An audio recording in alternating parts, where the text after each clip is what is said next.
আসসালামু আলাইকুম ওয়া রাহমাতুল্লাহি ওয়া বারাকাতুহু। বিসমিল্লাহির রহমানির রহিম। আলহামদুলিল্লাহি রাব্বিল আলামিন ওয়াস সালাতু ওয়াস সালামু আলা সাইয়্যিদিল মুরসালিন নবিয়িনা মুহাম্মদ ওয়া আলা আলিহি ওয়া সাহবিহি আজমাইন ওয়া মান তাবিআহুম বিইহসানিন ইলা ইয়াউমিদ্দিন, আম্মা বা'দ। আল্লাহ পাক রব্বুল আলামিনের সমস্ত প্রশংসা, সালাত এবং সালাম নাযিল হোক প্রিয় নবী মুহাম্মদ সাল্লাল্লাহু আলাইহি ওয়াসাল্লামের উপর। আমাদের এই মঙ্গলবারে মাসে 2 দিন, মানে 2 মঙ্গলবার আমাদের জাল জয়ীফ হাদিসের সিলসিলা আলোচনা হবে বিভিন্ন বিষয় সম্পর্কে ধারাবাহিকভাবে। আজকে যে জাল জয়ীফ হাদিসগুলি পেশ করব সেগুলি রমজান সংক্রান্ত। ধীরে ধীরে অনেকগুলি হয়তো হাদিস আপনাদের জানার ইচ্ছা, কিন্তু ধীরে ধীরে আসবে ইনশাআল্লাহ তাআলা। বাকি যদি বিশেষ কোনো বিষয়ের উপরে জানার বেশি প্রয়োজন মনে করেন তাহলে আমাকে লিখিত দিলে হয়তো আগামী সপ্তাহের জন্য প্রস্তুতি নিয়ে ওইভাবে ওই বিষয়গুলির উপরে আসা যাবে। রমজান সম্পর্কেও অনেক জাল জয়ীফ হাদিস আছে, যেমন শাবান সম্পর্কে আছে, যেমন যে কোনো বিদাত সম্পর্কে জাল জয়ীফ আছে। জাল জয়ীফ মুসলিম সমাজে বিদাত ছড়াবার কয়েকটি কারণের একটি কারণ হচ্ছে অজ্ঞতা। মানুষ কোরআন এবং হাদিস জানে না, শিখে না, যার ফলে বিদাত ছড়িয়েছে মুসলিম সমাজে বা ওই সব লোকদের মাঝে। আর একটি কারণ হচ্ছে যে ইসলাম সম্পর্কে জানে কিন্তু ভুল জানে, জাল জয়ীফ জানে। ওই জাল জয়ীফ হাদিসগুলি কি মনে করে যে এগুলি হচ্ছে হাদিস, আর সহিহ জয়ীফের কোনো পার্থক্য নেই তাদের কাছে, জানেও না, বুঝে না। যার ফলে ওই বিদাতগুলি ধর্মের নামে চলছে, নেকির আশাই করছে। তার মধ্যে রমজান সম্পর্কে বেশ কিছু জাল জয়ীফ হাদিস আছে। প্রথম হাদিস শুরু করি। একটি হাদিসে আছে, লাউ ইয়ালামুল ইবাদু মা ফি রমাদান লা তামান্নাত উম্মতি আন ইয়াকুনা রমাদান আস-সানাতা কুল্লুহা, আন ইয়াকুনা রমাদান আস-সানাত কুল্লুহা ওয়া ইন্নাল জান্নাতা লা তাতাযায়্যানু লিরমাদান মিন রাসিল হাওলি ইলাল হাওল। বড় লম্বা হাদিস আছে, ইবনে খুজাইমাতে হাদিসটি আছে। হাদিসের যে অংশটুকু খুব আমাদের সমাজে প্রসিদ্ধ সেটা হচ্ছে, মানুষ যদি জানতো যে রমজানে কি গুনাগুন আছে, কি নেকি আছে, তাহলে মানুষ আকাঙ্ক্ষা করত যে সারা বছরটাই যদি রমজান হইত, সারা বছরই রমজান হওয়ার আকাঙ্ক্ষা করত। কত যে গুণ আছে, কত যে ফজিলত আছে, আর নিঃসন্দেহে ফজিলত আছে, কিন্তু এই ভাষায় যে মানুষ আকাঙ্ক্ষা করত সারা বছরটাই রমজান হইত, এই মর্মে যে হাদিসটি বর্ণিত সেটা হচ্ছে বাতিল হাদিস, জাল হাদিস। মানুষ যদি জানতো যে রমজানে কি ফজিলত আছে তাহলে আকাঙ্ক্ষা করত যে হাই যদি সারা বছরটাই রমজান হইত তাহলে কতই না ভালো হইত। আর তারপর আর একটা অংশে আছে ওর যে জান্নাত প্রতি বছর সুসজ্জিত হয় রমজানে সুসজ্জিত হয় প্রতি বছর। ইবনে খুজাইমার হাদিস। ইমাম ইবনুল জাওজি রহমতুল্লাহ আলাইহি, যারা জাল জয়ীফের ভূমিকায় দ্বিতীয় বা প্রথম দর্শে ছিলেন, বিশেষ করে দ্বিতীয় দর্শে জাল হাদিসগুলি যে সংকলন করা হয়েছে বিভিন্ন কিতাবে, যেসব আইম্মায়ে কেরাম ওলামারা সংকলন করেছেন, ওই কিতাবগুলি উল্লেখ করা হয়েছিল, হয়তো মনে আছে তাই না? অনেকগুলি কিতাব উল্লেখ করা হয়েছিল। তার মধ্যে একটি কিতাব হচ্ছে আল মাওদুআত, ইমাম ইবনুল জাওজি রহমতুল্লাহ আলাইহি। ইমাম ইবনুল জাওজি রহমতুল্লাহ আলাইহি তিনি এই হাদিসটিকে তিনি উল্লেখ করেছেন তার মওজুআতে, মানে ওই কিতাবে উল্লেখ করায় মানে তার কাছে হাদিসটি জাল, মনে রাখবেন। আর তারপরে তিনি বলেছেন, ইমাম আলবানী রহমতুল্লাহ আলাইহি কি বলেছেন? আলবানী রহমতুল্লাহ একটি কিতাব আছে যায়ীফুত তারগিব ওয়াত তারহিব, তারগিব তারহিব নামক একটি কিতাব আছে ইমাম মুনজিরির। ওতে জাল আছে, জয়ীফ আছে, সহিহ আছে। এই কিতাবটা আগের লেখা। আল্লামা নাসিরুদ্দিন আলবানী রহমতুল্লাহ আলাইহি কিতাবটাকে 2 ভাগে ভাগ করেছেন। জয়ীফ জালগুলিকে আলাদা করেছেন জয়ীফ তারগিব তারহিব নাম, আর সহিহ হাসানগুলিকে, যেগুলি গ্রহণযোগ্য হাদিস, ওগুলিকে আলাদা করেছেন। তিনি ওই কিতাব বলেছেন যে মওদুউন, হাদিসটি হচ্ছে মওদু। ইমাম আবু ইয়ালা হাদিসটি বর্ণনা করেছেন। এর কারণ কি, হাদিস কেন জাল? এর সনদে একজন বর্ণনাকারী আছে জারির বিন আইয়ুব। জারির বিন আইয়ুব মুহাদ্দিসিনরা তাকে দুর্বল বলেছেন। ইমাম তাবরানী তার কবির আল মৌজামুল কবির, ইমাম তাবরানীর হাদিসের 3টি কিতাব আছে। একটি সবচেয়ে বড়, যেটার নাম হচ্ছে আল মৌজামুল কবির। একটি মধ্যম আছে, সেটি হচ্ছে আল মৌজামুল আউসাত। আর একটি ছোট্ট খণ্ড আছে, সেটার নাম হচ্ছে আল মৌজামুল সাগির। আল মৌজামুল কবিরে তিনি বর্ণনা করেছেন আর বলেছেন যে ওতে হাইয়াজ ইবনে বুস্তাম একজন রাবি আছেন, সেও ওই হাদিসে। এরা সব দুর্বল অত্যন্ত। এই হাদিসটিকে মুহাদ্দিসরা এই জন্য, যারা দুর্বল, এটা হচ্ছে সর্বনিম্ন তার সম্পর্কে মন্তব্য, কিন্তু অনেক আলেমরা বলেছেন তাদেরকে মিথ্যুক, তারা হাদিস গড়ত, যার ফলে হাদিসটি সম্পর্কে আলেমরা বলেছেন হাদিসটি জাল। আর একটা হাদিস খুব মশহুর হাদিস, সে হাদিসটি রমজান শুরু হলে আমাদের দেশে সমস্ত ফিরকার আলেমরা বয়ান করে। এমনকি এক যুগে আমরা আহলে হাদিস বক্তাদেরকে বলতে শুনেছি হাদিসটি, কারণ আহলে হাদিস আলেমরা আগে জাল জয়ীফটা অত বুঝতো না। এখন ইদানিং আরব জগতের সাথে সম্পর্ক ঘনিষ্ঠ হওয়ায়, বিশেষ করে শিক্ষাগত সম্পর্ক, এমনি দুনিয়ার সম্পর্ক ঘনিষ্ঠ হলে তার কিছু জানা যায় না, কিন্তু শিক্ষার সম্পর্ক ঘনিষ্ঠ হয়, মানে আরব দেশগুলিতে আমাদের দেশের ছেলেরা পড়াশোনা করতে আসছে, এখানে জাল জয়ীফ সহি জয়ীফের পড়াশোনা হচ্ছে, এটা একটা দিক। দ্বিতীয় দিক হচ্ছে যে আরব দেশে অনেক কিতাব জাল জয়ীফের আরবি ভাষায় আছে, আমাদের দেশে কিতাবগুলি ছাপে না। বাংলাদেশ তো দূরের কথা, ভারতে পর্যন্ত ছাপে না, পাকিস্তানে পর্যন্ত ছাপে না। তাহলে আলেমরা জানবে কি করে? কিন্তু যখন শিক্ষাগত একটা সম্পর্ক হলো, এদেশে আসলো, এদেশে এই ধরনের কিতাবগুলি ছাপে, কিতাবগুলি নিয়ে গেল, তখন যারা হয়তো এদেশে পড়ারও সুযোগ পায়নি তারাও কিতাবগুলি পড়লো, দিয়ে অনেকেই সংশোধন করেছে। এই হাদিস বড় একজন আলেম তার খুতবাতে, তার বক্তব্যে বর্ণনা করেছে, জুমার খুতবাতে বক্তব্য বর্ণনা করেছে, আমার শোনা দেশের হাদিসটা শোনেন। আইয়ুহান নাস, নবী সাল্লাল্লাহু আলাইহি ওয়াসাল্লাম বলছে, আইয়ুহান নাস কাদ আযাল্লাকুম শাহরুন আযীম, তোমাদের সামনে আগমন করেছে এক মহান মাস। শাহরুন ফিহি খায়রুন, শাহরুন ফিহি লাইলাতুন খায়রুম মিন আলফি শাহর, এমন এক মাস যে মাসে এমন এক রাত আছে যেটা হচ্ছে 1000 মাস অপেক্ষা উত্তম। জাল হাদিসগুলো মনে রাখবেন, জাল হাদিসে কিছু কিছু জিনিস আছে যেগুলো, এই হাদিস জাল হইলেও অন্য আয়াত অথবা হাদিস দ্বারা প্রমাণিত, যেমন এই বিষয়টি। কোন হাদিসকে জাল বলা এর মানে এই নয় যে ওর সবগুলি বিষয় বাতিল। কোন একটা বিষয় হয়তো কোরআনে মজুদ আছে, সেটা সহি, কারণ ওটা কোরআনে আছে, ওই জন্য। কোন একটা বিষয় হয়তো সহি হাদিস আছে একটা অংশ শুধু, সুতরাং অতটুকু সহি। যেমন এই বিষয়টি, শাহরুন ফিহি লাইলাতুন খায়রুম মিন আলফি শাহর, এমন এক মাস তোমাদের সামনে আগমন করেছে যাতে এমন একটি রাত আছে যে রাতটি হচ্ছে 1000 মাস অপেক্ষা উত্তম। এটা কোথায় আছে? কোরআনে কারীমে। ইন্না আনজালনাহু ফি লাইলাতুল কদর ওয়া মা আদরাকা মা লাইলাতুল কদর, লাইলাতুল কদর খায়রুম মিন আলফি শাহর। তাহলে এই বিষয়টি ঠিক আছে, কিন্তু এই গদ বাঁধা বক্তব্য নবী সাল্লাল্লাহু আলাইহি ওয়াসাল্লাম দিয়েছেন যখন রমজান এসছে তখন। তারপর আরো বেশ কিছু বিষয় আছে যেগুলি ভিত্তিহীন। জাআলাল্লাহু সিয়ামাহু ফরিজা, আল্লাহ পাক এর রোজা ফরজ করেছেন, রোজা ফরজ করেছেন। আল্লাহ বলেছেন কুতিবা আলাইকুমুস সিয়াম, কোরআনে তা আছে। তারপর বুনিয়াল ইসলাম আলা খামসিন, ইসলামের ভিত্তি স্থাপিত হয়েছে 5টি বিষয়ের উপরে, তার মধ্যে একটি হচ্ছে সিয়াম রমজান। তো এগুলি দিয়ে রোজা ফরজ, কিন্তু রোজা ফরজ জন্য জাআলাল্লাহু সিয়ামাহু ফরিজাতান, এই বাক্যে হাদিসটি সহিহ নয়। ওয়া কিয়াম লাইলিহি তাতাওয়ান, এবং তার রাতের কিয়াম মানে তারাবি, এটাকে আল্লাহ পাক কি করেছেন? নফল করেছেন। রোজা ফরজ করেছেন আর তারাবিকে তাতাওয়া মানে নফল, ফরজের অতিরিক্ত, সেটা সুন্নত হইতে পারে। কারণ আমাদের দেশের মানুষকে যদি আবার নফল বলে দেন, কেমন কথা, তারাবিকে নফল বানিয়ে দিলে সুন্নত নয়। কারণ আমাদের দেশের মানুষের যে ইসলাম সম্পর্কে শিক্ষা সেটা স্পষ্ট ক্লিয়ার নয়, যার ফলে এই সমস্যাগুলি। তাতাওয়া মানে ফরজের অতিরিক্ত, সেটা সুন্নত হইতে পারে, আবার সুন্নত না হয় এমনি মুস্তাহাব হইতে পারে।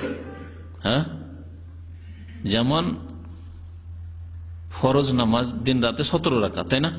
এর 17 রাকাতের পরে বাকি যে 12 রাকাত বা 10 রাকাত দিনের সুন্নাতের রাতে আছে, এগুলি তাতাওয়া। এই জন্য বিশেষ হাদিস আছে, মান সাবারা আলা সিনতাই আশারাতা রাকাতান, যেই ব্যক্তি দৈনিক 12 রাকাত নামাজ পড়বে, তাতাওয়ান গায়রা ফারিদা, নফল হিসাবে, সেটা ফরজ নয়, এভাবে হাদিস আছে। তারপরে এইভাবে এতে আছে ইস্তেখারা নামাজ সম্পর্কে আছে। তাহলে বোঝা গেল যে শরীয়তে কোরআন এবং হাদিসের ভাষায় ফরজ চাইতে অতিরিক্ত যেগুলি, সেগুলিকে তাতাওয়া বলা হয়েছে, এক্সেস। হ্যাঁ, সেটা সুন্নত হইতে পারে, আবার মুস্তাহাব নফলও হইতে পারে। সুন্নত কোন দিকে লক্ষ্য করে? যে নবী সাল্লাল্লাহু আলাইহি ওয়াসাল্লাম পড়েছেন অথবা উৎসাহিত করেছেন, বাধ্যতামূলক আদেশ করেননি, পড়েছেন নবী সাল্লাল্লাহু আলাইহি ওয়াসাল্লাম আর না উৎসাহিত করেছেন, তাহলে সুন্নত এদিকে লক্ষ্য করে।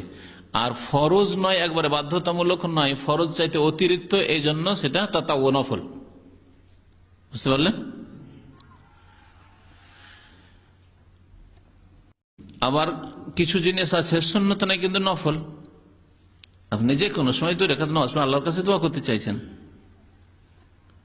নিষিদ্ধ সময়গুলি ছাড়া, আসর পর মাগরিব পর্যন্ত নাই, ফজর পর সূর্য ওঠা পর্যন্ত নাই, বাকি যে কোনো সময়, সকালবেলায় হোক, সকালবেলা না হয় সালাতুদ দুহা বলে একটা সুন্নত নামাজ আছে, তাহলে সুন্নত মুস্তাহাব নফল দুটোই হচ্ছে।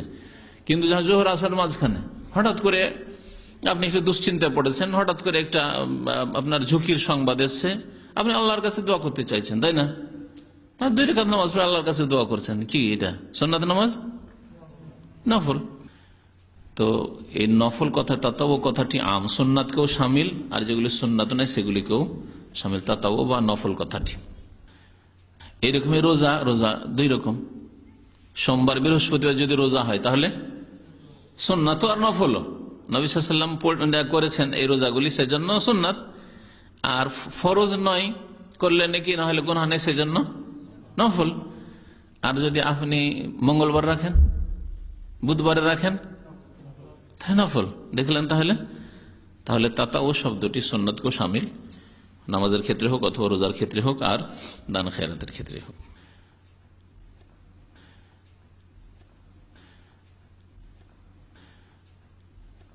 তারপরে মান তাকাররাবা ফিহি বিখাসলাতিন মিনাল খাইর, ওই হাদিসটিতে আছে, যেই ব্যক্তি আল্লাহর নৈকট্য লাভ করবে কোন কল্যাণকর কাজের মাধ্যমে, নেক কাজের মাধ্যমে, কানা কামান আদ্দা ফারিদাতান ফিমা সিওয়া। এই বড় হাদিস ছোটকালে আমরা মুখস্থ করেছিলাম, খালি ওয়াজ করার জন্য, মানে ওয়াজ শিখার জন্য। যে বক্তব্যের ট্রেনিং ছাত্র জীবনে করতাম, তো এই হাদিসটাতে বেশ কিছু ফজিলত, মানে গুরুত্বপূর্ণ ফজিলত, বড় বড় অঙ্কের ফজিলত আছে। যার ফলে এই হাদিসটি আমরা ছাত্র জীবন মুখস্থ করেছি। যেই ব্যক্তি কোন নফল কাজের মাধ্যমে আল্লাহ নৈকট্য লাভ করবে, কোন মাসে? রমজান মাসে। কানা কামান আদ্দা ফারিদাতান ফি মাসে, তাহলে অন্য মাসের ফরজের নেকি পাবে। খুব মশহুর হাদিস। বলছি যে বড় বড় বক্তারা, আলেম বলবো না, কারণ সহিহ জয়ীফের আলেম নয়, সেই জন্য হয়তো অন্য সাবজেক্টে আলেম, তাফসীরের আলেম, অনেকদিন ধরে মাদ্রাসায় পড়াচ্ছে, বড় বড় ডিগ্রি হাসিল করেছে, কিন্তু সহিহ জয়ীফ বুঝে না। আর তারপরে কি আছে? ওমান আদ্দা ফিহে ফারিদাতান কানা কামান আদ্দা 70 ফারিদাতান ফিমা সিওয়া। আর যদি রমজান মাসে কেউ যদি 1 ফরজ আদায় করে, তাহলে অন্য মাসের 70 ফরজের সমান নাকি পাবে। খুব মশহুর হাদিস। ওয়া শাহরুন আউয়ালুহু রাহমাত, ওই এমন এক মাস যার প্রথম অংশটা হচ্ছে রহমত, ওয়াসাতুহু মাগফিরা, আর মধ্যমটা হচ্ছে মাগফিরাত, আল্লাহ মাফ করবে। তার মধ্য 11 তারিখ থেকে নিয়ে 20 তারিখ পর্যন্ত আল্লাহ মাফ করবেন, মাগফিরাত হবে। প্রথম 1 থেকে নিয়ে 10 পর্যন্ত আল্লাহ রহমত হলো। ওয়া আখিরুহু, আর শেষ দশক 21 থেকে নিয়ে 29 বা 30, ইতকুম মিনান নার, জাহান্নাম থেকে আল্লাহ পাক মুক্তি দেবেন, ছাড় প্রাপ্তি দেবেন। এভাবে যে হাদিসটা রয়েছে, এটা আর কিছু বিষয় রয়েছে। আসল বিষয় যে পুরো হাদিসটা আর কি। এই হাদিসটা কি? এই হাদিসটা সম্পর্কে আল্লামা হাসান আল আলবানী রাহমাতুল্লাহ বলছেন, মুনকারুন, হাদিস হচ্ছে অত্যন্ত দুর্বল। মুনকার যেটা মওজুর একটু ওপরে, আর জয়ীফ, অতি জয়ীফ তার নিচে একবার। মুনকার মানে ভিত্তিহীন। এই হাদিসে অর্থের দিক দিয়ে দেখি, যদি আমরা রমজান মাসকে 3 ভাগে ভাগ করি এরকম করে, অথচ কোন সহিহ হাদিসে না আর আয়াত নেই, তাহলে প্রথম 10 দিন শুধু আল্লাহর রহমত হলো, মানে আল্লাহ মাফ করবে না। যুক্তি দিয়ে বুঝেন আপনি, সাইন্টিফিক যুক্তি দিয়ে, মানে আমরা বুঝতে শিখি। 10 দিনে শুধু আল্লাহ রহমতে আল্লাহ মাফ করবেন না, তাহলে এই 10 দিনের মধ্যে আল্লাহ না করে কেউ যদি মরে যায় ভুল ভ্রান্তি করে গুনাহ করে, তাতে মাফ হইল না, সে তো রহমতি পেল নাকি? সুতরাং এইভাবে নবী সাল্লাল্লাহু আলাইহি ওয়াসাল্লাম ভাগ করেননি, এটা বানাওয়াট।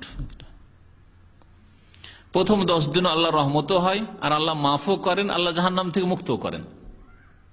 মধ্য 10 দিনে আল্লাহ মাফও করেন, আল্লাহ রহমতও হয় আর আল্লাহ জাহান্নাম থেকে মুক্ত করেন। শেষ 10 দিন ওই রকমই, সবগুলি আল্লাহর পক্ষ থেকে হয়। আল্লাহর রহমত প্রশস্ত, আল্লাহর রহমত হয় আল্লাহ মাফ করেন, আর আল্লাহর রহমত হয় আল্লাহ মাফ করেন, সুতরাং আল্লাহ জাহান্নাম থেকে মুক্ত করেন। তারপরে সহিহ হাদিসের খেলাফি হাদিসটি, আরেকটি হাদিসে আছে ওয়ালিল্লাহি ওয়াতাকাউ মিনান নার ওয়া যালিকা কুল্লা লাইলাতিন। আল্লাহ পাক রব্বুল আলামিন বহু মানুষকে জাহান্নাম থেকে মুক্ত করেন, ওয়া যালিকা, আর এটা হয় কুল্লা লাইলাতিন, প্রত্যেক রাতে, রমজানের প্রত্যেক রাতে। আর এই হাদিস মানে তাহলে বিরোধ হচ্ছে না, শেষ 10 দিনে শুধু সেই হাদিস আছে প্রত্যেক রাতে আল্লাহ পাক রব্বুল জাহান্নাম থেকে। এই আজকের রমজান রাতে 1 লক্ষ, 2 লক্ষ, 5 লক্ষ, 10 লক্ষ, উদাহরণস্বরূপ বলছি, আল্লাহর কাছে লক্ষ নয়, হয়তো তারও বেশি হইতে পারে, আবার কমও হইতে পারে। জি,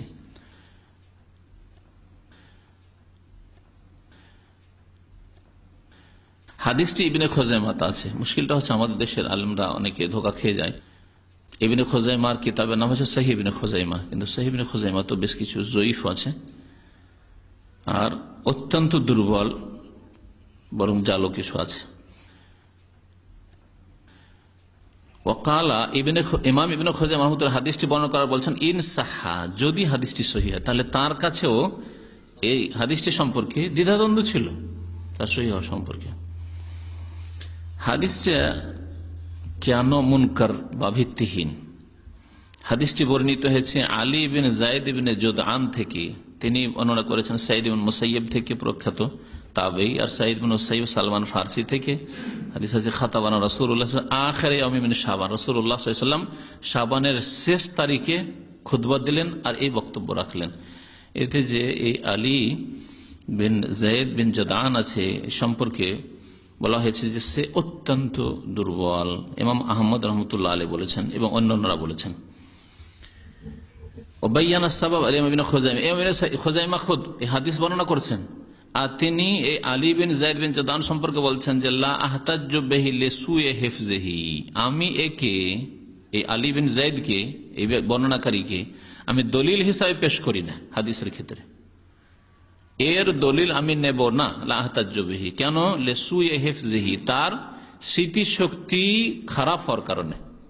হেফজ মানে স্মৃতিশক্তি, মুখস্থ বিদ্যা, আর সু মানে খারাপ হয়ে যাওয়া। স্মৃতিশক্তি বেকার, মানে মুখস্থ রাখতে পারতো না। যে ব্যক্তি মুখস্থ না করতে পারবে সে তিলকে তাল করে ফেলবে, 9কে 6 করে দিবে, তাই না? তো যার এইরকম অবস্থা হবে সে তো হাদিসকে কোথাকার কথা কোথায় লাগিয়ে দিবে। হ্যাঁ,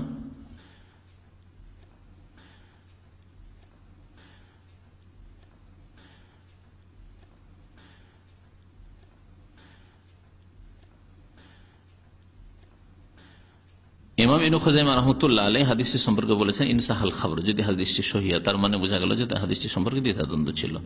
তারপরে আল্লামা নাসিরুদ্দিন আলবানী রাহমাতুল্লাহ আলাইহি বলছেন হাদিসটি সম্পর্কে ইবনে খুজাইমা রাহমাতুল্লাহ আলাইহি যখন এই হাদিসটিকে নিয়ে এসেছেন, এই ধরনের মুনকার অত্যন্ত দুর্বল হাদিস ইবনে খুজাইমাতে নিয়ে এসেছেন, তাহলে এর দ্বারা বোঝা গেল, এতে ইঙ্গিত যে কাদ ইউরিদু ফীহি মা লাইসা সাহিহান ইনদাহু মুনাব্বিহান আলাইহি, কখনো কখনো জেনে শুনেও তিনি জয়ীফ হাদিস নিয়ে এসেছেন ইবনে খুজাইমাতে, কিন্তু তিনি সতর্ক করে দিয়েছেন, শনাক্ত করে দিয়েছেন, যেমন ইনসাহাল খবর, যদি সহিহ হয়, তার মানে তিনি জানিয়ে দিয়েছেন মানুষকে যে এটা তাহলে তোমরা দেখিও এটা সহিহ কিনা।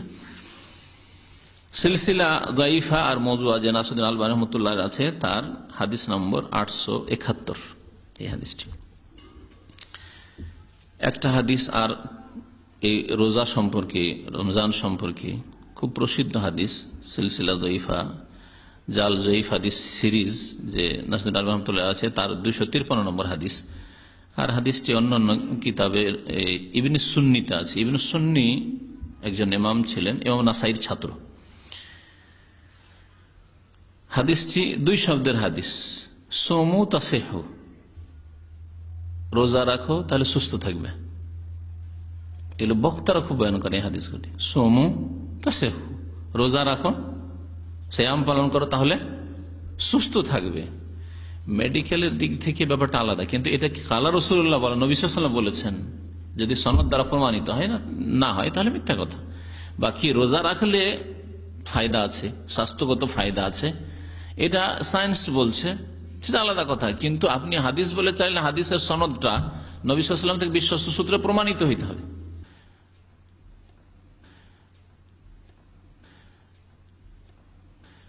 আল্লামা আলবানী বলছেন যে যায়িফ হাদিসটি হচ্ছে যায়িফ। হাদিসটি আল জামিউস সাগীর ইমাম সুয়ুতির ওর যায়িফ ওটাকে দুভাগে ভাগ করেছেন। আল্লামা নাসিরুদ্দিন আলবানী রাহমাতুল্লাহ এই খেদমত করেছেন। আল্লামা সুয়ুতি তার কিতাব আল জামিউস সাগীর, ওতে সহিহ যায়িফ জাল হাদিস আছে। যায়িফুল জামিউস সাগীর, সহিহুল জামিউস সাগীর, দুটো পার্ট করে দিয়েছেন, ভাগ করে দিয়েছেন। ওতে জয়ীফগুলো একসাথে পেয়ে যাবে। কেউ যদি দেখতে কারোর কাছে বেশি সময় নেই, আমি শুধু জয়ীফ জালটি জানবো যাতে করে বাকিটা আমল করতে পারি, তাহলে জয়ীফের জন্য আলাদা খন্ড আছে। ইবনে মাজার জয়ীফ ইবনে মাজা এক খন্ড আছে, দেখেছেন হয়তো, পাওয়া যাচ্ছে এখানে লাইব্রেরিতে। তিরমিজির একটা খন্ড আছে জয়ীফ জাল শুধু। তারপরে নাসাইর, আবু দাউদের, কারণ এগুলোতে কিছু জয়ীফ হাদিস আছে, দুর্বল হাদিস আছে, সেজন্য ওগুলোর একটা খন্ড আলাদা করে দেওয়া আছে, বাকিগুলো সহিহ।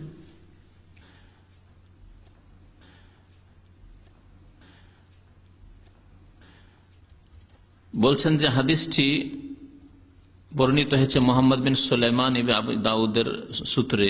জুহাইর বিন মোহাম্মদ থেকে বর্ণনা করেছেন তিনি, সুহাইল বিন আবি সালেহ থেকে, আবু হুরায়রা থেকে। ইমাম তাবরানী বলছেন লাম ইয়ারওয়িহি বিহাযাল লাফজ ইল্লা জুহাইরুন, এই যে সুমু তাসিহু, তোমরা রোজা রাখো তাহলে সুস্থ থাকবে, এটা জুহাইর নামক বর্ণনাকারী ছাড়া আর কেউ বর্ণনা করেনি। আর ওই ব্যক্তি ওয়া হুয়া যায়িফুন ফি রিওয়ায়াতি শামিঈন আনহু, তিনি তার কাছ থেকে স্বামী লোকেরা বর্ণনা করলে তিনি দুর্বল। অনেক সময় ছাত্রের কারণে ওস্তাদ দুর্বল হয়ে যায়, কি বুঝলেন?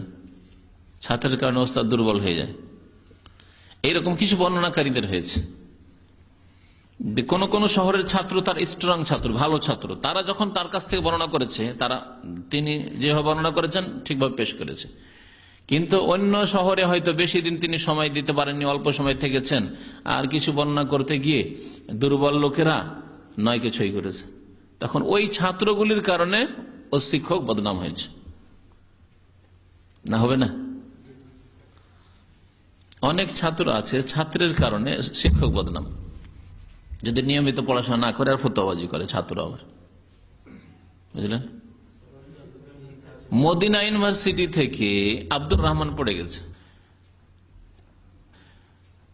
সে ফেল করেছে, ওগুলো আর বলছে না, দুনিয়া থেকে চলে গেছে। কি হয়েছে, কেমন রেজাল্ট করেছে ওগুলো বলছে না, কিন্তু পড়ে গেছে। পাস করুক আর না করুক, শাড়ি পাক আর না পাক আর কি অবস্থায় গেছে, কিন্তু পড়ে গেছে। এখন বাতিলপন্থীরা প্রচার করার সুযোগ পেল, অপপ্রচার এবং ইসলামের শত্রুতার, যে মদিনা ইউনিভার্সিটি তাহলে সন্ত্রাস তৈরি করে, হ্যাঁ, সন্ত্রাসীদের জন্ম দেয়, বুঝতে পারছেন? কারণ অমুক ওখান থেকে পড়ে আসছে। এটা দেখলো না যে শতকরা নয়, হাজারে একজন নয়, বরং লাখ লাখ ছাত্র পড়ে গেছে, তার মধ্যে একজন, দুইজন, 10 জন যদি বিভ্রান্ত হয়, তার জন্য কি প্রতিষ্ঠান দায়ী না শিক্ষক দায়ী? হ্যাঁ, ওস্তাদ দায়ী? বলুন, কখনো না। এরকম আমাদের ক্ষেত্রেও আমরা কোরআন এবং হাদিসের শিক্ষা দিচ্ছি, সন্ত্রাসের বিরুদ্ধে বলছি যে সন্ত্রাস ইসলামে জায়েজ নয়। হ্যাঁ, মানুষের জুলুম অত্যাচার করা, ভাঙচুর করা, নষ্ট করা, সে কোনো ব্যক্তির হোক সরকারের হোক, জায়েজ নয়। আর তারপরে কেউ যদি পড়ে গিয়ে সব অপকর্মে লিপ্ত হয়, তাদের কারণে কোথা থেকে পড়ে এসছে, অমুক জায়গাতে পড়ে এসছে, অমুকের কাছ থেকে, শিক্ষক বদনাম হবে না? হবে না? হ্যাঁ, তো এইরকম হয়েছে হাদিস বর্ণনার জামানাতেও। তো এই জন্য মুহাদ্দিসিনরা কোন কোন রাবীকে ফুল তাকে দুর্বল বলেননি, কিন্তু বলেছেন যে তার থেকে যদি শাম দেশের ছাত্ররা বর্ণনা করে তাহলে তিনি জয়ীফ, কারণ তিনি শাম দেশে দীর্ঘ সময় থাকেননি, শাম দেশের ছাত্র অল্প পড়ে ভুল ভাল করে বয়ান করেছে, যার ফলে তার থেকে যে হাদিসগুলি ওইদিকে গেছে সবগুলি জয়ীফ হয়ে গেছে।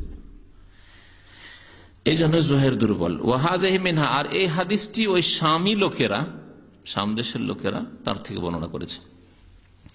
ইমাম হাফেজ ইরাকি তিনি ইহয়াউল উলুম একটি কিতাব, খুব প্রসিদ্ধ কিতাব আমাদের সমাজে, বলতে পারেন কার কিতাব লেখা, কার লেখা কিতাব? ইমাম গাজালির। মাশাআল্লাহ, ইমাম গাজালি রহমতুল্লাহ আলাইহির একটি কিতাব ইহয়াউল উলুম আছে। ইহয়াউল উলুম সম্পর্কে ইমাম ইবনে তাইমিয়া রহমতুল্লাহ আলাইহিকে জিজ্ঞেস করা হয়, যারা কোরআন সুন্নাহর মুজতাহিদ আলেম, তাকে জিজ্ঞাসা করা হয়, কারণ গাজালির পরে তিনি, আগের লোক তো আর হুকুম লাগাইতে পারবেন না। হ্যাঁ, ইমাম বুখারী কি ইমাম আবু হানিফা বলতে পারবেন যে গাজালি কেমন? ইমাম বুখারী ইমাম আবু হানিফা আগে চলে গেছেন, তাহলে পরের কোরআন সুন্নাহর কোন আলেম লাগবে যিনি সঠিক মন্তব্য করলে বোঝা যাবে যে তার সম্পর্কে কেমন আমাদের দৃষ্টিভঙ্গি হওয়া উচিত। তো ইমাম গাজালি রহমতুল্লাহ আলাইহির ইহয়াউল উলুম সম্পর্কে যখন জিজ্ঞাসা, তিনি বলেছিলেন যে তাতে অনেক ফায়দাও আছে, কোরআন এবং হাদিস আছে, সুতরাং তাতে ফায়দা আছে।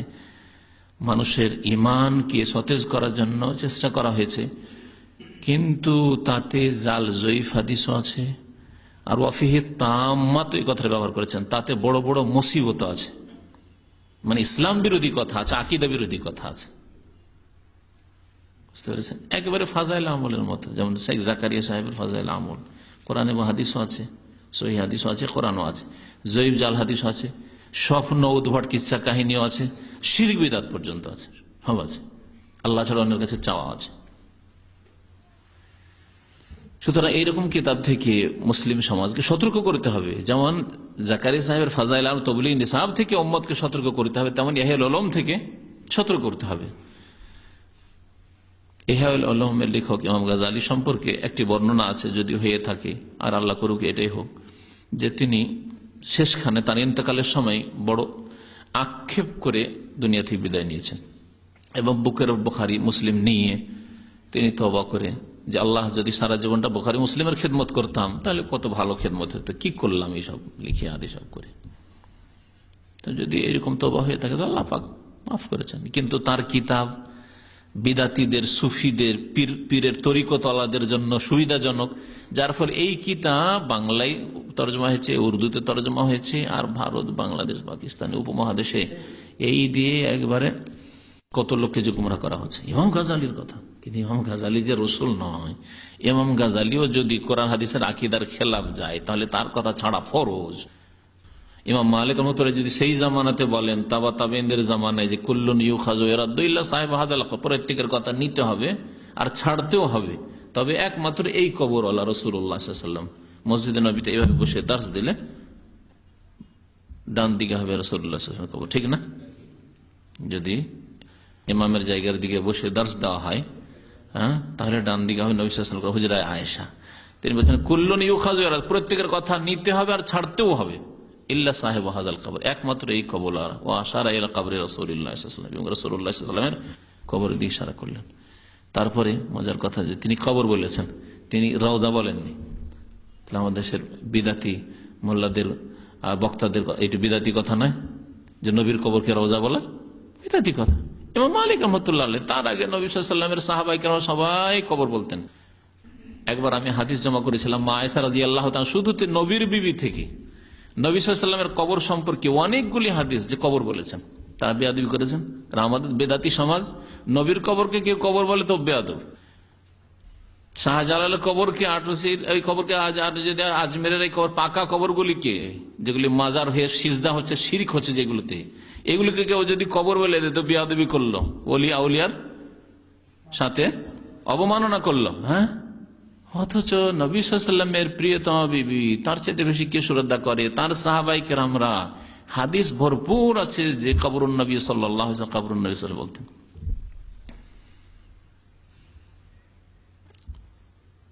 তাহলে যেমন বিদাত আকীদার মগজে বিদাত ঢুকে আছে, আমলে বিদাত ঢুকে আছে, তেমন কথাতে বিদাত ঢুকে আছে। বুঝলেন?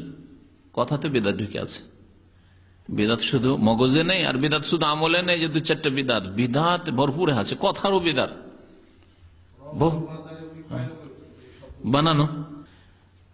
রওজা, নবী সাল্লাল্লাহু আলাইহি ওয়াসাল্লাম বলেছেন রওজা তুমি রিয়াজিল জান্নাহ, নবী সাল্লাল্লাহু আলাইহি ওয়াসাল্লামের ঘর, মা আয়েশার ঘর থেকে শুরু করে মেম্বার পর্যন্ত এই জায়গা মানে মসজিদের অংশকে, না মা আয়েশার ঘরকে।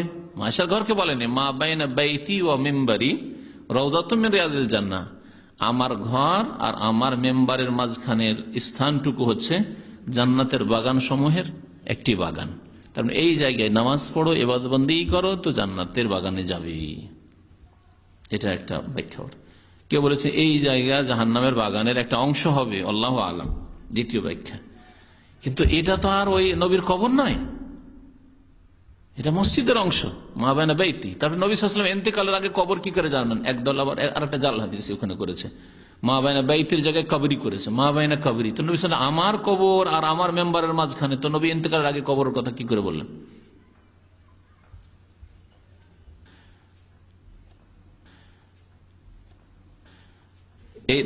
ইহয়াউল উলুমের যে হাদিসগুলি রয়েছে, হাদিস সহিহ না জয়ীফ, এর তাখরিজ করেছেন ইমাম হাফেজ ইরাকি একটি কিতাবে। মানে তাখরিজ করা মানে হুকুম লাগিয়েছেন যে হাদিসগুলি সহিহ না জয়ীফ। কিছু সহিহ আছে, কিছু জয়ীফ আছে, কিছু জাল আছে। এই খেদমত করেছেন ইমাম ইরাকি রহমতুল্লাহ আলাইহি। ইমাম তাবরানী বর্ণনা করেছেন হাদিসটির সনদ জয়ীফ। যাই হোক, 3 নম্বর হাদিস যেটা বললাম যে তোমরা রোজা রাখলে স্বাস্থ্য ভালো হবে, সুস্থ থাকবে, এই হাদিস জয়ীফ। আরেকটা হাদিস শুনেন 4 নম্বরে রমজান সম্পর্কে, মান আফতারা ইয়াওমান মিন রমাদান মিন গায়রি রুখসাতিন রাখাসাহাল্লাহু লাহু লাম ইয়াকযিহি আনহু সিয়ামুদ দাহরি কুল্লিহি ওয়া ইন সামাহ, লাম ইয়াকযিহি আনহু সিয়ামুদ দাহরি কুল্লুহু ওয়া ইন সামাহ। বলছেন যেই ব্যক্তি রমজান মাসের একটা দিন রোজা ছাড়বে, মিন গায়রি রুখসাতিন, বিনা কোনো ওজরে, তার কোন শরীয়তি ওজর নেই, অসুস্থ নয়, শরীয়তি ওজর হচ্ছে অসুস্থ থাকা অথবা মুসাফির থাকা, সফর থাকা। রাখাসাহাল্লাহু লাহু, আল্লাহ তাকে এই ছাড় দেননি। যদি কেউ বিনা ওজরে রমজানের কোন রোজা ছাড়ে, একটি রোজা ছাড়ে, তো লাম ইয়াকযিহি আনহু সিয়ামুদ দাহরি কুল্লু বা সিয়ামুদ দাহরি কুল্লিহি, দাহরের তাকিদ, কুল্লিহি পড়তে হবে, দাহরের তাকিদ। সারা জীবন রোজা রাখলেও এর কাজা হবে না। এই মশহুর হাদিস। এটা এমন কোন খুতবা নেই, যারা আমাদের সমাজে, যারা আমাদের সহি তরিকা এটাই যে নিজ নিজ ভাষায় খুতবা দাও, তারাও বয়ান করে হাদিস। ওয়াইন সামা, যদিও রোজা রাখে, সারা জীবন ধরে যদি রোজা রাখে তো ওর কাজা হবে না। অথচ কাজা একটি রোজা আর বদল একটি রোজা কাজা করতে হবে। বাকি নেকি পাওয়ার ব্যাপারে হ্যাঁ, সেই পরিমাণ নেকি না পাক, আর রোজা বিনা ওজরে ছেড়েছে সেই জন্য সে গুনাহগার, কাবিরা গুনাহগার, তার জন্য তওবা শর্ত, সেগুলি আলাদা ব্যাপার। কিন্তু কাজার জন্য একটি রোজায় যথেষ্ট। একমাত্র যদি কেউ রোজা ভঙ্গ করে, সহবাস করে, তাহলে কাজাও করতে হবে, একটি রোজার বদলে একটি রোজা, তওবাও করতে হবে, আর ওর জন্য কাফারও দিতে হবে। যেসব কাফারা রয়েছে তার মধ্যে একটি কাফার হচ্ছে 60 রোজা রাখা। গোলাম আজাদ করা, তো গোলাম তো নেই আজকাল, তো তারপরে থাকলো 60 রোজা রাখা, একটা না একবারে, আর না হলে 60 মিসকিনকে খাবার দেওয়া। নাসির আলম রহমতুল্লাহ আলাইহির একটি কিতাব তামামুল মিন্না আছে, হাদিস নম্বর 396 তিনি উল্লেখ করেছেন হাদিসটি, মুসনাদ আহমদে আছে হাদিসটি। এবং আলবানী বলছেন হাদিসটি জয়ীফ।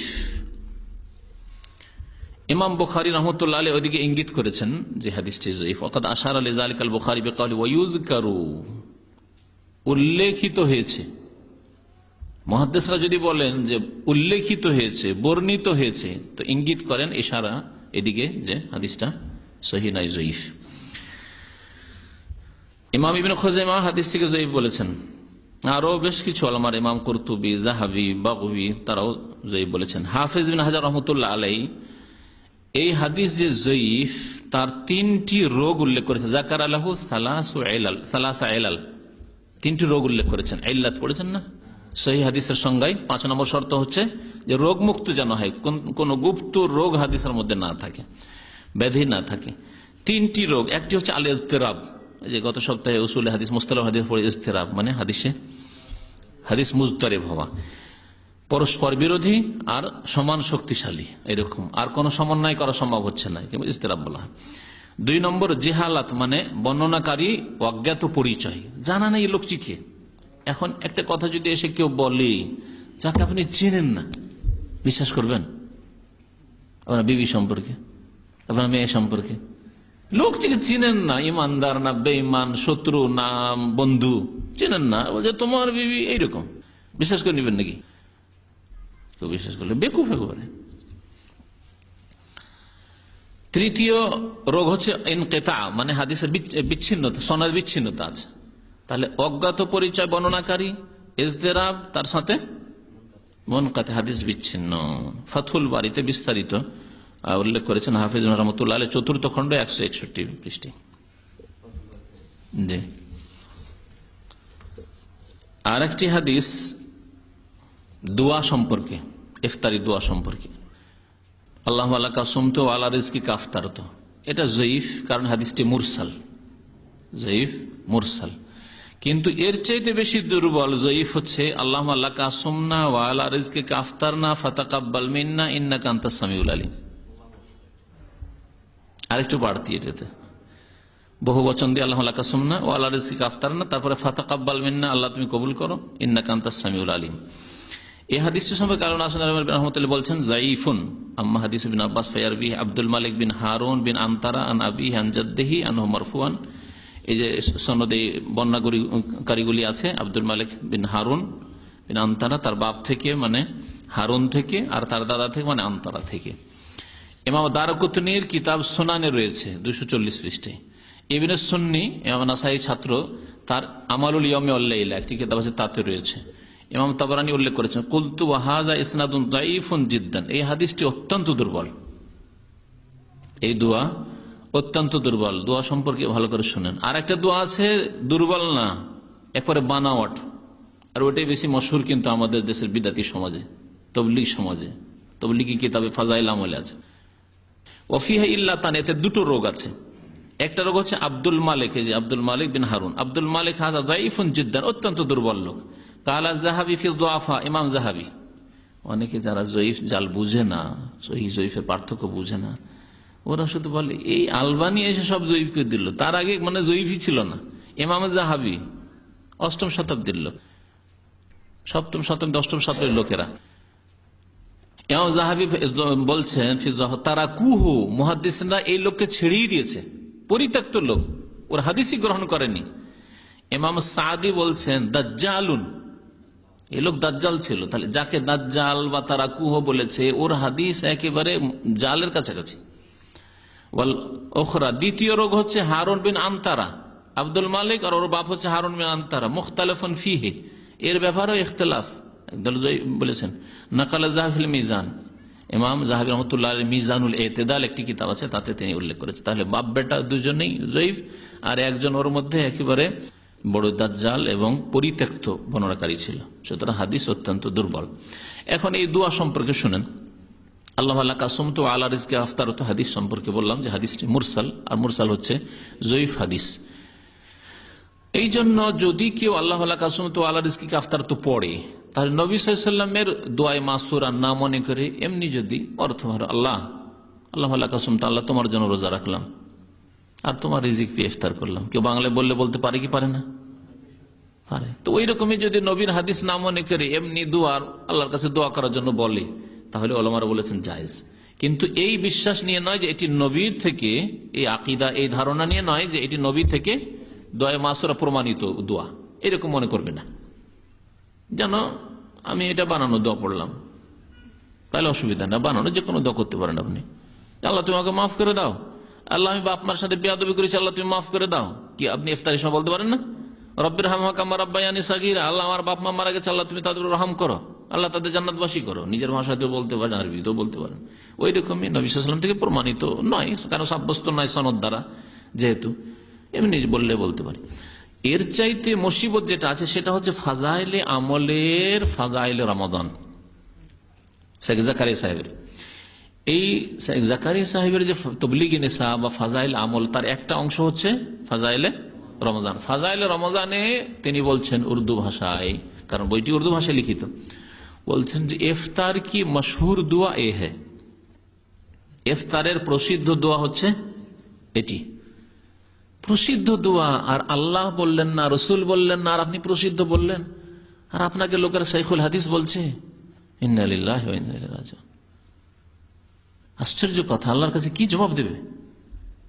প্রসিদ্ধ মানে কি জাহেল সমাজে প্রসিদ্ধ আপনি বলবেন, না একজন হাদিসের পণ্ডিত আপনি বলবেন যে হাদিস আছে সেজন্য প্রসিদ্ধ, কোরআন হাদিসে থাকলে প্রসিদ্ধ, মশহুর দোয়া হয়, তারপরে শিখাচ্ছে শোনেন, আল্লাহ আল্লাহ কাসমতু অবিকা আমান্তু ওয়া আলাইকা তাওয়াক্কালতু ওয়া আলা রিজকিকা আফতারতু।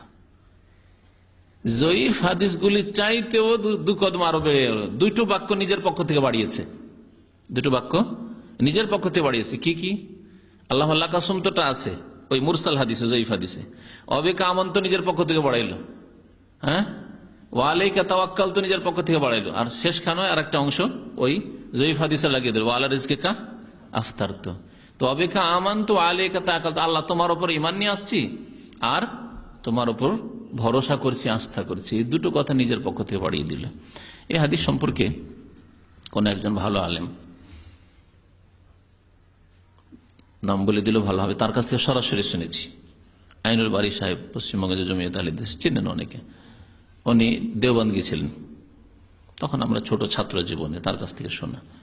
দেওবন্দে গিয়ে তাদের যে বড় শাইখুল হাদিস, কারণ দেওবন্দ মাদ্রাসা ভারত, বাংলাদেশ, পাকিস্তানে হানাফিদের কাছে বড় ইউনিভার্সিটি। ওরা মনে করে যে দেওবন্দ পড়লে বড় আল্লামা হবে, মদিনা যেতে হবে না, মিশর না, কোথাও না, এরকম মনে করে। দেওবন্দ হবে, দেওবন্দ পড়ে এসছে। শোনা, দেওবন্দের শাইখুল হাদিসের কাছে উনি গেলেন ঘুরতে, গিয়ে যাওয়ার পরে বললেন যে সরাসরি সনদ মানে মধ্যখানে কেউ নেই, সরাসরি তার কাছ থেকে শুনেছি, কারণ তার সাথে অনেকবারই বৈঠক হয়েছে, দেশে গেলে দেখা সাক্ষাৎ হয়েছে, মদিনাতেও দেখা সাক্ষাৎ হয়েছে। তো উনি বললেন যে আচ্ছা, এই যে হাদিস মশহুর দোয়া হ্যাঁ, ইফতারের মশহুর দোয়া হচ্ছে এটা কোন হাদিস আছে? ফাজাইল আমলে আপনাদের শাইখুল হাদিস জাকারিয়া সাহেব, শাইখুল হাদিস জাকারিয়া সাহেব শাইখুল হাদিস ছিলেন সাহারানপুর মোজাহিরুল উলুমে, যেটা দেওবন্দের ডিস্ট্রিক্ট, সাহারানপুর পাশাপাশি কিছু দূরাদূরি মাদ্রাসা, ওটাও দেওবন্দের মতো খুব বড় মাদ্রাসা। তো এই যে আপনাদের শাইখুল হাদিসে এইটাকে লিখেছেন যে মশহুর দোয়া, প্রসিদ্ধ দোয়া হচ্ছে ইফতারির, এটা কোন হাদিস আছে? শুধু হাদিসের কিতাবের নামটা চাই, জানতে চাই যে কোথায় আছে, এর বরাত রেফারেন্স জানতে চাই। তখনকার যুগের শাইখুল হাদিস কোনো জবাব দিতে পারেন।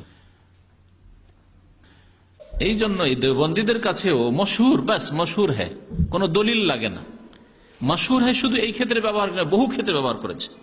যেখানে শিরকি কবিতা মাওলানা জামির উল্লেখ করেছেন জাকারিয়া সাহেব ফাজাইলে দুরুদে, পড়ে দেখবেন ফাজাইলে দুরুদে শেষ দিকে, তারাহাম ইয়া নবী আল্লাহ তারাহাম, হে আল্লাহ নবী রহম করুন, হে আল্লাহ নবী রহম করুন, এই যে শিরকি কবিতা উল্লেখ করেছে, তাতে এক জায়গায় লিখছেন জাকারিয়া সাহেব যে মশহুর হ্যায় কে নবী পাক কা সায়া नहीं था, খুব প্রসিদ্ধ যে নবী সাল্লাল্লাহু আলাইহি ওয়াসাল্লামের ছায়া ছিল না।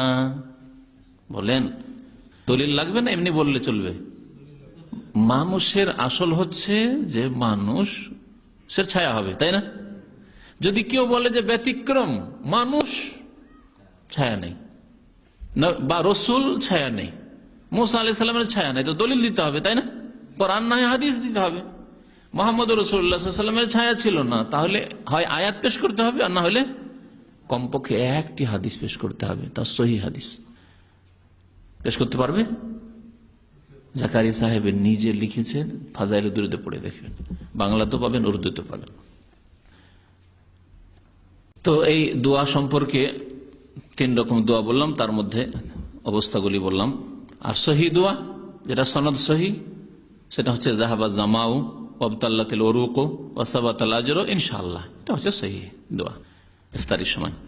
ইফতার এই ক্ষেত্রে অনেকে দ্বন্দ্বে থাকে যে অর্থটা মনে হয় যাহাবা জামাও মানে আমাদের পিপাসা দূরীভূত হইল, তাহলে তো মনে হয় পান টান করার পর খাওয়ার পরে বলবো নাকি? না, অর্থ দিয়ে লক্ষ্য করে এটা জরুরি নয়, তবে কেউ যদি পরে তো অসুবিধা নেই, হয় বিসমিল্লাহ বলার পরে পড়ে নেন, আর না হলে খেয়ে দে ওয়াবতাল্লাতিল উরুকু মানে আমাদের শিরা উপশিরা সিক্ত হইল, মানে আপনি সিক্ত করার পর পড়েন, আপনি শেষে পড়েন, মধ্যে পড়েন, অসুবিধা নেই। এই ক্ষেত্রে এসব ব্যাপার নিয়ে বাড়াবাড়ি করার কোনো প্রয়োজন নেই, কারণ হাদিস আছে এজা আফতারা, যখন ইফতার করতেন শুরুতে হইতে পারে, আবার 1-2 লোকমা খেয়ে হইতে পারে, আবার খাবার দাবার ফিনিশ করে হইতে পারে। 6 নম্বর হাদিস এই রমজান সম্পর্কে, সায়েম ও রমজান ফিস সাফারে কাল মুফতির ফিল হাজার।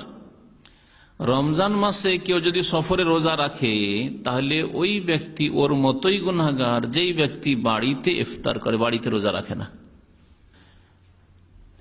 কি বুঝলেন? বুঝলেন? আবার বলতে হবে না। হ্যাঁ, মোসাফির অবস্থায় কেউ যদি রোজা রাখে, সায়েম ও রমজান ফিস সাফার, রমজান মাসের রোজা কেউ যদি সফরে রাখে তাহলে সে ওই রকমই গুনাহগার হবে যেমন কাল মুফতির ফিল হাজার, বাড়িতে থেকে কেউ যদি বিনা কারণে রোজা ছাড়ে, রোজা ভঙ্গ করে। তাহলে বাড়িতে রোজা রাখা কি না, বাড়িতে রোজা রাখা ফরজ, বাড়িতে রোজা ভঙ্গ করা হারাম, কাবিরা গুনাহ।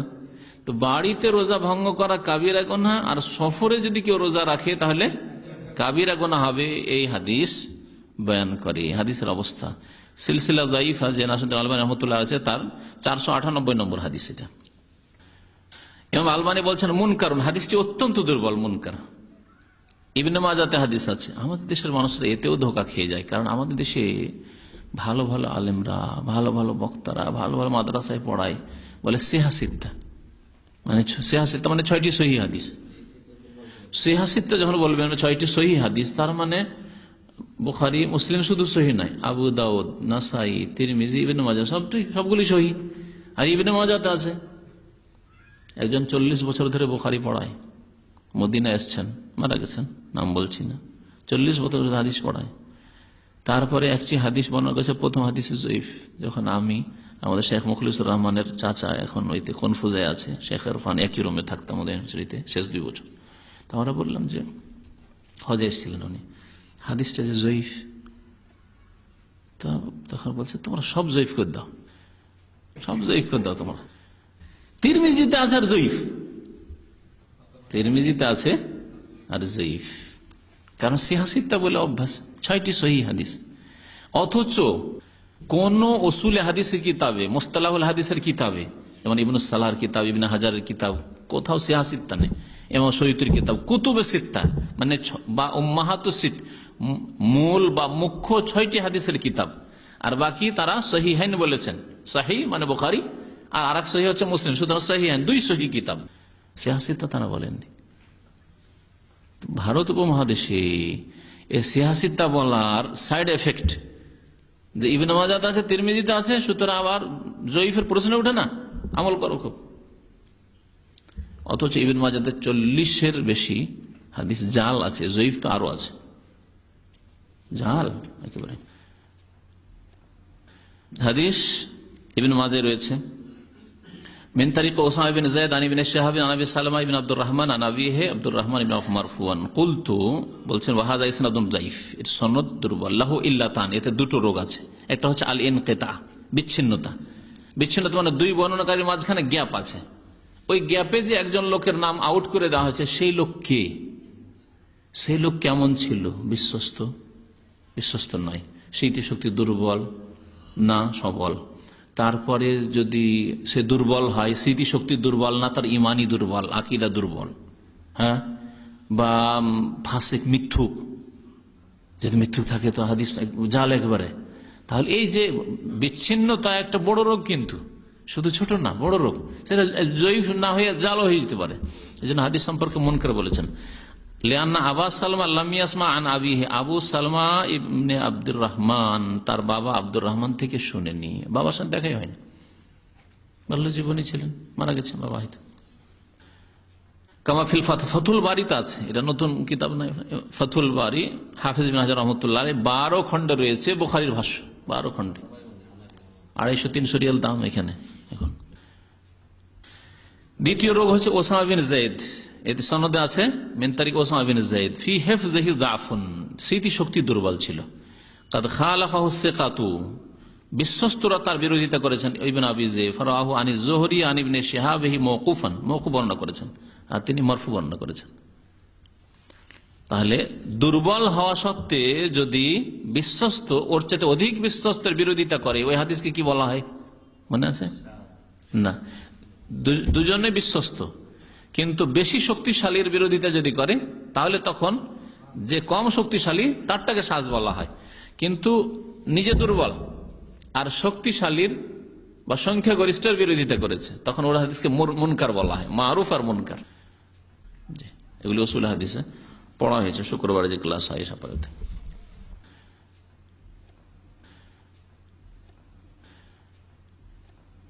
এই জন্য ইমাম বাইহাকি, সোনানে কুবরা বাইহাকি ৪র্থ শতাব্দীর লোক। ইমাম বাইহাকি রহমতুল্লাহ আলাই তার কিতাব সোনানে কুবরার ৪র্থ খন্ডে ১৪৪ পৃষ্ঠায় মওকুফ বলেছেন, মওকুফ হাদিস। অফি ইসনাদি ইনকিতা, আর তিনি এর সনদে বিচ্ছিন্নতা আছে। রবিয়া মারফুন ইসনাদুহু যায়িফ, মারফু যে বর্ণিত হয়েছে সেটা হচ্ছে যায়িফ। ৭ নম্বর হাদিস, খামসুন তুফাত্তিরুস সাইম ওয়া তানকুযুল উযু আল কাযিবু ওয়াল গীবাতু ওয়ান নামিমাতু ওয়ান নাযরু বিশ-শাহওয়া ওয়াল ইয়ামিনুল ফাজিরা।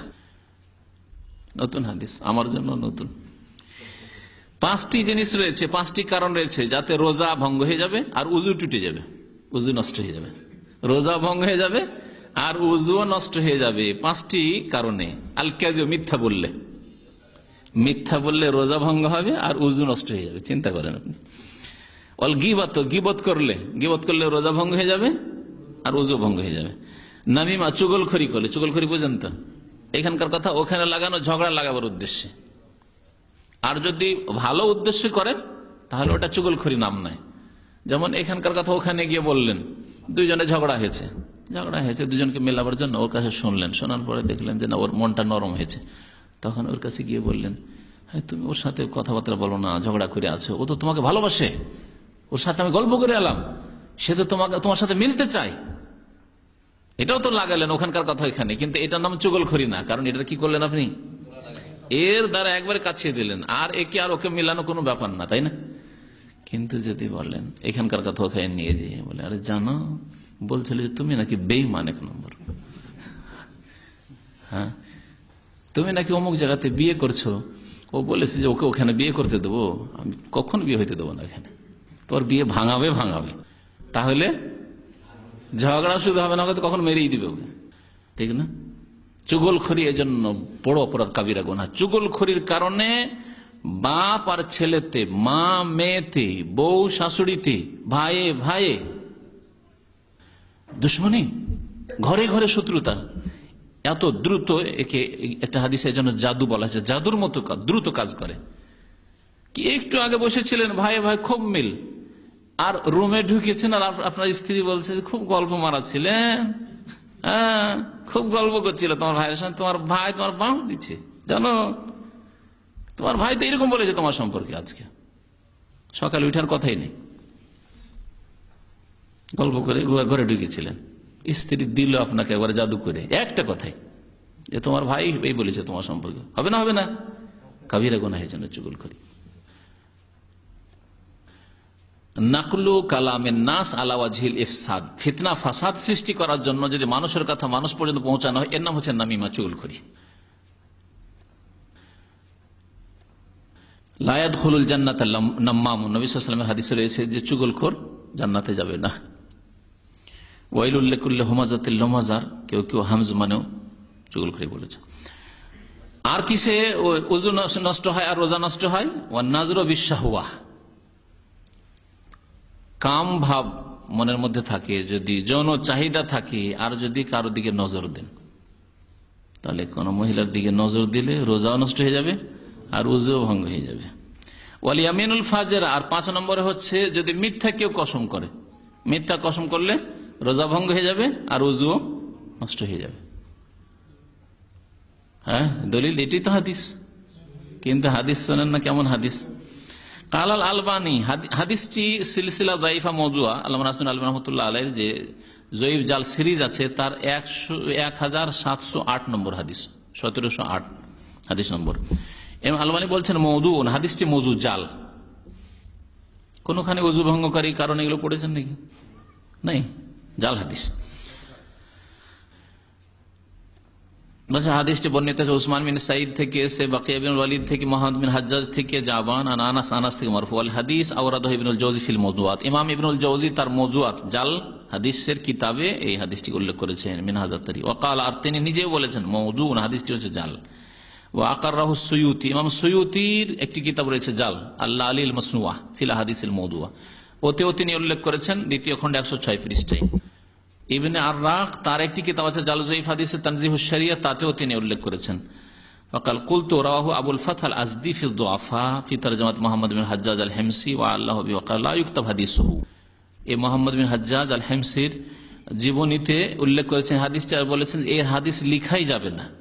ইমাম ইবনে আবি হাতিম আব্দুর রহমান বিন আবি হাতিম তার একটি কিতাব আছে এলাল, হাদিসের রোগ সম্পর্কে। এরা হাদিসের বড় বড় মুহাদ্দিস ছিলেন সনদের। তিনি বলছেন আমার আব্বাকে জিজ্ঞেস করেছিলাম, তার বাপ বেটা দুজনেই বড় মুহাদ্দিস ছিলেন, আব্দুর রহমান ইবনে আবি হাতিম, ইমাম আবু হাতিম, আর তার ছেলে আব্দুর রহমান। বলছেন সাআলতু আবি আন হাযাল হাদিস, আমার আব্বাকে এই হাদিস সম্পর্কে জিজ্ঞেস করেছিলাম। ফাকাল, তিনি বলেছিলেন হাযা হাদিসুন কাযিবুন, এই হাদিস হচ্ছে মিথ্যা, মিথ্যা হাদিস, যে 5টি কারণে ওযু ভঙ্গ হয়ে যাবে আর রোজা নষ্ট হয়ে যাবে।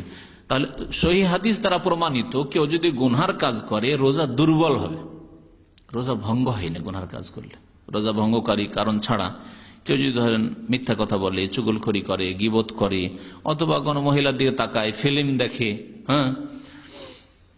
মিথ্যা কসম করে, এগুলোতে কি হবে? রোজা দুর্বল হবে।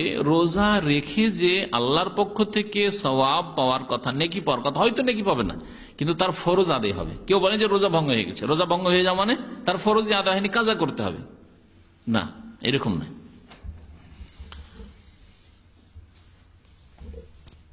8 নম্বর হাদিস শুনে, ইযা কান আউয়ালু লাইলাতিন মিন শাহরি রমাদান নাযারা আল্লাহু আযজা ওয়া জাল্লা ইলা খালকিহি ওয়া ইযা নাযারা আল্লাহু আযজা ওয়া জাল্লা ইলা আবদিহি লাম ইউআযযিবহু আবাদান ওয়া লিল্লাহি আযজা ওয়া জাল্লা ফি কুল্লি লাইলাতিন আলফি আতিকিম মিনান নার। বলছেন রমজান মাসে যখন প্রথম রাত হয় তখন আল্লাহ পাক তার সৃষ্টিকুলের দিকে তাকান, নজর দেন। আর যদি আল্লাহ কোনো বান্দার উপর নজর দেন তাহলে আল্লাহ কখনো আযাব দিবেন না। আল্লাহ যদি কারো দিকে নজর দেন তাহলে কখনো আযাব দেবেন না। চিন্তা করতে, তাহলে আল্লাহ কি নজরই দেন না নাকি গুনাহগারদের উপর? সে রহমতের নজর নাই হোক। তারপরে 3 নম্বর বাক্য, প্রথম কথা যে প্রথম রমজানে আল্লাহ সমস্ত মখলুকের দিকে তাকান, এটি একটি কথা। দ্বিতীয় কথা হচ্ছে আল্লাহ যদি কারো উপর নজর দেন তাহলে আল্লাহ কখনো ওকে আযাব দেবেন না। 3 নম্বর কথা যে আল্লাহ পাক রমজান মাসের প্রত্যেক রাত্রে কত লোককে জাহান্নাম থেকে মুক্ত করেন? আলফ আতিক মিনান নার, হাজারকে হাজার দিয়ে গুণ দেন। কত না, মেয়াতে আলফ মানে 1 লক্ষ, 10 লক্ষ, 10 লক্ষ। আলফকে হাজার দিয়ে গুণ দিলে 10 লক্ষ। 10 লক্ষ লোককে আল্লাহ জাহান্নাম থেকে প্রত্যেক রাত্রে কি করেন? মুক্ত করেন। এই হাদিস শোনেন, মওদুউন হাদিস হচ্ছে জাল হাদিস। জিয়া মাকদসি তার একটি কিতাব আছে আল মুখতারা, তাতে তিনি উল্লেখ করেছেন এই হাদিসটি উসমান বিন আব্দুল্লাহ শামী থেকে মুত্তাহামুন ফি রিওয়ায়াতি, লোকটিকে মিথ্যুক বলা হয়েছে, মুহাদ্দিসিনকে মিথ্যুক বলেছেন। ওকাযালিকা আওরাদাহু ইবনুল জাওযী বিতামাফিল মাওযুআত, ইমাম ইবনুল জাওযী মাওযুআত নামক কিতাবে উল্লেখ করেছেন, তার মানে তার কাছেও মওযুই হাদিসটি। তারপরে তিনি উল্লেখ করেছেন সুম্মা কাল আকিবা হাযা হাদিসুন মাওযুউন আলা রাসূলিল্লাহ সাল্লাল্লাহু আলাইহি ওয়াসাল্লাম, এই হাদিসটি রাসূলুল্লাহ সাল্লাল্লাহু আলাইহি ওয়াসাল্লামের উপর মিথ্যা রচনা করা হয়েছে, মওযু, জাল হাদিস। ওয়া ফীহি মাজাহিল, শুধু তাই নয়, এতে একজন অজ্ঞাত পরিচয় নেই, কয়েক অজ্ঞাত পরিচয় ব্যক্তি আছে। ওয়াল মুত্তাহাম বিহি, এই হাদিস যে মিথ্যা রচনা করেছে যেই ব্যক্তি, সে হচ্ছে উসমান বিন আব্দুল্লাহ। ইমাম ইবনে আদি তার প্রসিদ্ধ কিতাব আছে জাল জয়ীফ বর্ণনাকারীদের উপর, আল কামিল বলে, কয়েক খণ্ডে। হাদ্দাসা বিমানাকির আনিস সিকাত, সে মুনকার বাতিল হাদিস বর্ণনা করত বিশ্বস্ত ব্যক্তিদের থেকে। ওয়ালাহু আহাদিস ও মাওদুআর, তার অনেক জাল হাদিস রয়েছে, অনেক জাল হাদিস বয়ান করেছে। ওয়াকালা ইবনে হিব্বান ইয়াদাউ আলা সিকাত, ইমাম ইবনে হিব্বান বলেছেন সে বিশ্বস্ত লোকদের নাম দোহাই পেড়ে সে জাল হাদিস গড়ত।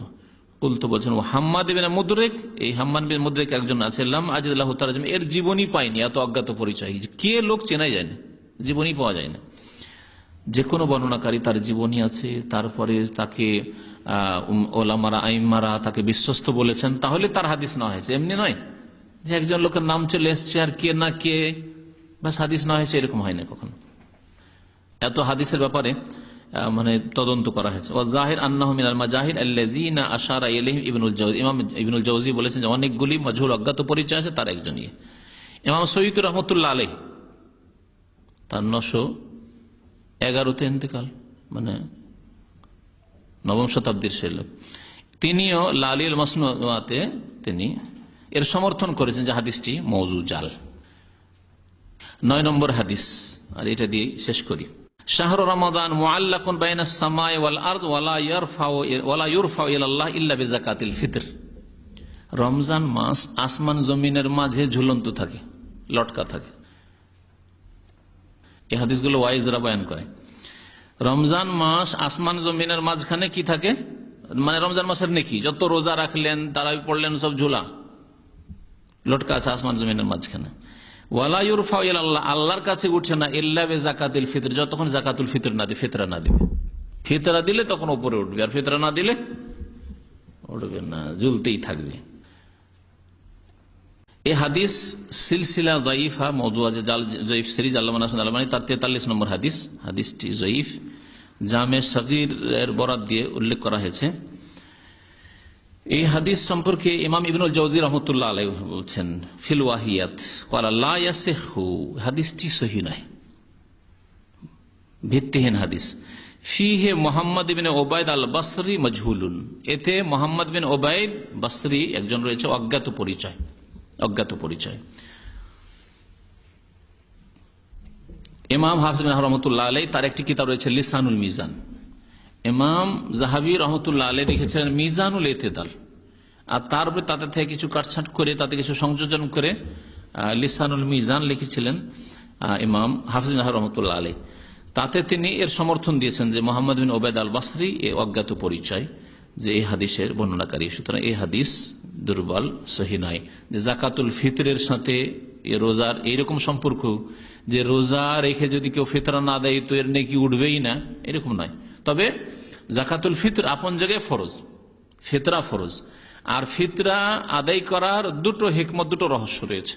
কে বলতে পারেন?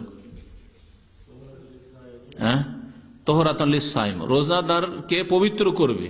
তার যে বিভিন্ন ভুল ভ্রান্তি হয়েছে, গোনা হয়েছে, হয়তো রোজার অবস্থায় মিথ্যা কথা বেরোলো বা গালাগালি হইল, অথবা রোজার অবস্থায় মেজাজ গরম হয়েছে, ইত্যাদি বিভিন্ন রকমের দুর্বলতা হইতে পারে, থেকে মুক্ত করবে। ওয়াতুমাতাল লিল মাসাকিন, আর মিসকিনদের জন্য ঈদের দিনগুলিতে যাতে রাস্তা রাস্তায় ভিক্ষা না করতে হয়, বাড়িতে বাড়িতে ভিক্ষা না করতে, যে বাড়িতে বসে খেতে পায়, এই জন্য তাদের খাদ্যের ব্যবস্থা করা হয়েছে শরীয়তের পক্ষ থেকে। এই দুটো হিকমত। আর তৃতীয় হচ্ছে আল্লাহর আনুগত্য করা। কিছুই যদি হিকমত আমরা না জানতে পারি আর আল্লাহর হুকুম থাকে, তাহলে আল্লাহর আনুগত্য করা, আল্লাহ পাকের আনুগত্য করাই হচ্ছে ইবাদত। রাসূলের আদেশ মানাই হচ্ছে ইবাদত, রাসূলুল্লাহ সাল্লাল্লাহু আলাইহি ওয়াসাল্লামের আদেশ মানাই হচ্ছে ইবাদত। তো ফিতরা আপন জায়গায় ফরজ, ফিতরা না দিলে গুনাহগার এবং কাবিরা গুনাহ, কারণ যে ব্যক্তি ফরজ ছাড়বে সে কাবিরা গুনাহগার হবে। কিন্তু এর জন্য রোজার নেকি পাবে না, সে তারাবির নেকি পাবে না, এমন কথা নাই। এছাড়া আমাদের দেশে আর একটা ভুল ধারণা আছে যে ফিতরা রোজার সাথে এমন ভাবে সম্পর্ক আছে, এমন জড়িত যে কেউ যদি রোজা না রাখতে পারে তো মাসলা জিজ্ঞেস করতে আসে। শুনে রেখেছে ফতোয়া যে রোজায় রাখুন, তার ফিতরা কিসের? রোজা রাখেনি সেজন্য ফিতরা দিবেন। রোজা রাখতে পারেনি, অসুস্থতার কারণে হোক আর যে কোনো কারণে হোক, অথবা শয়তানি করে হোক, গুনাহ করেছে, তাই বলে রোজা রাখেনি। অনেক আবার কট্টরপন্থী এরকম আছে, তুই রোজা রাখছিস তোর ফিতরা কিসের? এরকম গ্রাম্য সমাজে এরকম বিচারে এরকম করে এরা, এইটা অজ্ঞতা। এক তো পাপী, ও জাহান্নামের রাস্তায় গিয়েছে রোজা না রেখে, তারপরে আরো জাহান্নামে বেশি করে ঠেলে দিলেন ওর কাছে ফিতরা না নিয়ে। না, জাহান্নাম থেকে যথাসাধ্য উদ্ধার করার চেষ্টা করেন। কিছু লোক আছে পয়সা দিতে পারবে কিন্তু শরীরকে কষ্ট দিতে পারবে না, শরীরকে কষ্ট দিতে পারবে না, রোজা রাখতে পারে না, শয়তানি করছে, তাই বলে ওর পয়সা থেকেও নিবেন না, নেন। আল্লাহ পাক রব্বুল আলামিন তাকে, সে তো কাফের হয়ে যায়নি, সে কুফরি করেনি, কিন্তু তাকে রোজা না রাখার শাস্তি দেবেন। আর ফিতরা দেওয়ার জন্য তার কিছু ব্যালেন্স বাড়বে, নেকির ব্যালেন্স বাড়বে। কিন্তু এইরকম করা সামাজিক ভাবে, এইভাবে অনেক আমাদের দেশে সরদারি নিজাম আছে, সিস্টেম আছে, জানি না আপনাদের এলাকা আছে কিনা।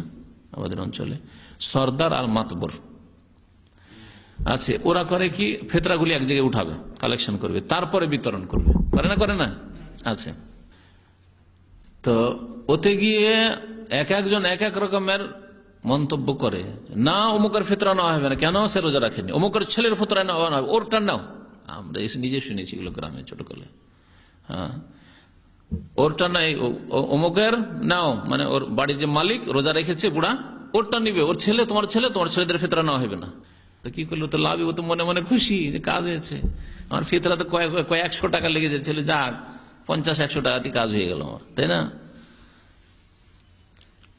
সুতরাং এইরকম ফতুয়া, জেহালতের ভিত্তিতে ফতুয়া দেওয়া ঠিক নয়। আর এইরকম সংশয় যে কেউ ওজোরের কারণে রোজা রাখতে পারেনি অথবা শয়তানি করে গুনাহ করে রোজা রাখেনি, সেজন্য ফিতরা দেবে না, না, ফিতরা অবশ্যই দিতে হবে। আর ফিতরার ফায়দা সম্পর্কে বলা হলো। আল্লাহ পাক রব্বুল আলামিন যেন আমাদেরকে কোরআন এবং হাদিস মোতাবেক আমল করার তৌফিক দান করেন। আল্লাহ পাক হাদিসের নামে যে সব মিথ্যা জাল জয়ীফ ছড়িয়ে আছে, আল্লাহ পাক সেগুলো থেকে আমাদের বাঁচার, আমাদের সমাজকে বাঁচাবার তৌফিক দান করেন। ওয়া সাল্লাল্লাহু আলা নবিয়িনা মুহাম্মদ ওয়া আলা আলিহি ওয়া সাহবিহি আজমাইন।